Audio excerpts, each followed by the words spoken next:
Donc voilà, bonjour à toutes les clés. Je vais répondre à une question donc très intéressante, le choix de la lumière.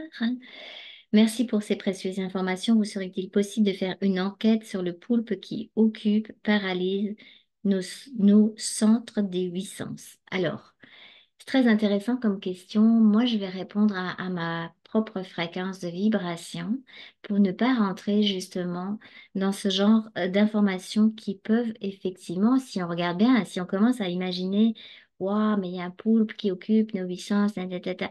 Ceux qui me connaissent bien vont savoir que c'est vraiment une histoire très astrale. Alors, je ne dis pas qu'il n'y a pas d'êtres qui sont de genre poulpoïdes, qu'il n'y a pas aussi au niveau du plan de l'astral des imprégnations astrales, mais ces imprégnations-là se retrouvent effectivement dans nos corps. Mais si on imagine que c'est un poulpe qui paralyse notre centre et nos huit sens, on ne va pas pouvoir bien s'en sortir parce qu'on ne va pas faire confiance à notre propre rayon, à notre propre fréquence, à notre propre vibration. Donc, au fur et à mesure qu'on avance, toutes les histoires d'astral, ça va plus être très intéressant pour nous. Parce que c'est comme je dis toujours, c'est de l'histoire. Et l'histoire, ça va nous ramener à des croyances. Donc, il ne faut pas croire tout ça, même s'il y a parfois une petite réalité en relation avec certains êtres qui se promènent. Mais ces êtres-là vont nous happer. Pourquoi? Parce qu'on y croit. Et même si effectivement notre corps mental, notre cœur émotionnel sont imprégnés d'astral, ce qui est génial, c'est que quand on commence à redevenir centrique, on commence à avoir les clés pour se libérer de l'astralisation de nos corps, même si on ne met pas trop d'histoire dessus. Donc au fur et à mesure que l'on va avancer vis-à-vis de notre propre rayon, notre propre centricité, notre tel quel, et surtout l'amour de soi au point zéro, avec la notion d'être en accord avec son incarnation, avec sa vie de tous les jours. Je répète tout le temps la même chose, mais c'est très, très important parce que si votre vie de tous les jours, vous n'avez pas envie d'être là, vous allez créer de la distance. Et plus il y a de distance, plus il y a de l'histoire astrale, plus vous allez chercher à l'extérieur de vous-même. Donc, c'est des questions aussi de fréquence et de vibration. Plus on avance quand on fait des investigations au niveau justement de ces plans-là, et moins on s'intéresse à eux. C'est-à-dire qu'on va s'intéresser juste à l'information nécessaire, parce que c'est toujours une question d'information et de réinformation, pour que la personne qu'on accompagne puisse prendre l'information du pourquoi elle s'est bloquée à un moment donné. Voilà, ça pouvait être effectivement avec un poulpoïde, etc. Pourquoi ils nous ont là, blablabla. Hein, si on voit à nous, on peut voir comme un grand reptilien, on peut voir le grand archonte comme ci et comme ça.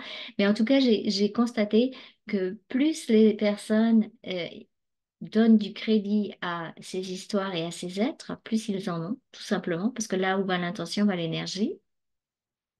Donc c'est plus intéressant de voir comment est-ce qu'on peut faire pour rester centrique pour avoir notre propre fréquence qui va développer petit à petit ce discernement. Parce que le but de la souveraineté, c'est de pouvoir regarder non seulement ces êtres dans les yeux, mais aussi notre propre lumière dans les yeux. Et souvent, on ne se rend pas compte qu'on se met en soumission de tout ça. Donc, on peut chercher l'idée que pourquoi est-ce qu'on a besoin d'avoir toutes ces informations? Est-ce que ces informations nous font du bien ou est-ce que ces informations nous créent encore plus de peur, plus de déstabilisation? Alors, j'ai pas, c'est pas réel. Il y a peut-être une part, mais si on le nourrit, eh ben, on va nourrir ça en nous.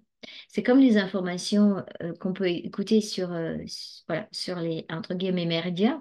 Vous n'allez pas vous gaver de ça toute la journée, vous allez être de plus en plus mal. Bien sûr, ça existe. Bien sûr, on peut aller tourner la radio et on peut aller mettre ces informations-là. Hein, si vous voulez regarder BFM TV ou d'autres chaînes comme ça, vous pouvez. Vous pouvez même vous gaver toute la journée de ça. Et bien, avec l'astral, c'est exactement la même chose.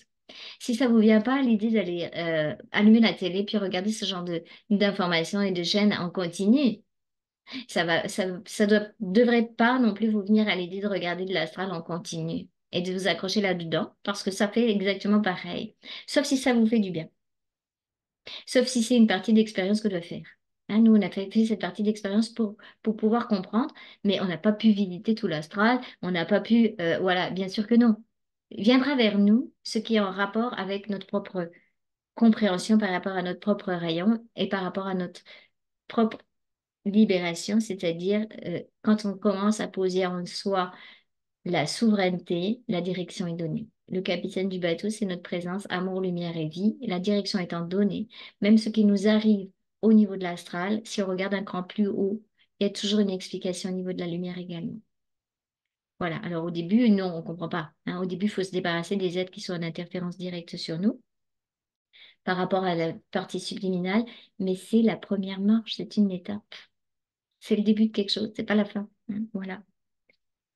Alors, et puis aussi pour les 8 sens, ça dépend comment est-ce qu'on perçoit les sens. On a 5 sens, donc logiquement, on a 5 sens subtils, donc ça ferait 10 et pas 8. Donc là, je ne sais pas trop d'où vient cette information, mais c'est pas intéressant non plus de vouloir absolument développer ces sens pour être des super êtres. Parce que il faut se dire une chose, c'est que quand on a la clairvoyance, comme moi je l'ai et qu'on a la clairvoyance qui du coup s'accroche dans l'astral, c'est terrible. On va être embêté tout le temps si on n'a pas fait la pacification simplement de notre personnalité. C'est ce qui m'est arrivé, hein. C'est le moment que je dis. Si vous n'êtes pas pacifié à l'intérieur, si vous n'avez pas fait la paix avec votre propre humanité et que vous amusez à aller dans ces plans-là, bah, vous allez en voir de plus en plus des êtres et vous allez de plus en plus être enquiquiné sans comprendre qu'en réalité, c'est juste ce qui vous manque, c'est l'amour de soi. J'ai une partie de moi que j'ai pas appréciée, que j'ai pas aimée. Alors c'est souvent dans la personnalité, dans notre ego, on veut pas voir des choses, on veut pas voir petit Calimero, on veut pas voir Madame je sais tout, etc. Et du coup, bah, qu'est-ce qui se passe? Eh ben, on s'astralise de plus en plus parce qu'on se décale de nous-mêmes. Voilà, j'espère que j'ai répondu. Oui, le choix de la lumière, c'est le choix de sa lumière à l'intérieur. Et quand ça s'éclaire, eh ben, ça peut plus être ça. Voilà.